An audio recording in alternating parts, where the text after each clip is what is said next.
This is a train made up of an engine and cars of the Lionel Limited Edition series, which was made in the late 70s and early 80s. The engine is a Chessie 8061 diesel, a U36C, and powerful enough to easily pull all this train.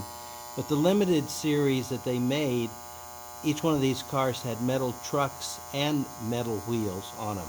So they're real solid.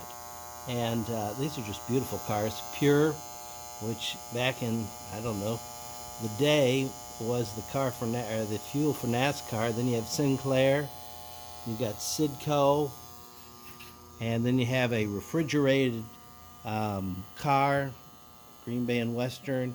You have a box car, a gondola with a load, and now the caboose is era, but it's not part of that series. It's made in 1976, but it is a chassis to keep it all in there. And here you can kind of see the 7-car and caboose train right there, and I guess a 6-car and a caboose train. And let's watch it run.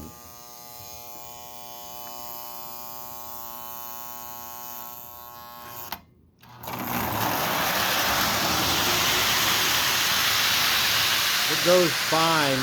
This engine's really powerful. I don't have it cranked up hardly at all. It's a very colorful, beautiful train. Pretty lighted caboose.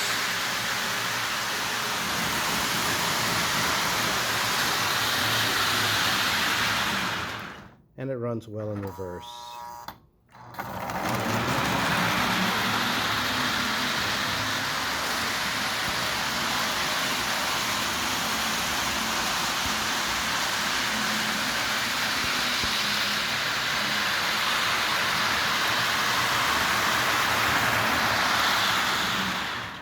Train, again made up of the Lionel Limited Edition series, made back in the late 70s and early 80s, I think to 82 or 83, and including the engine there, the Chessie System U36C.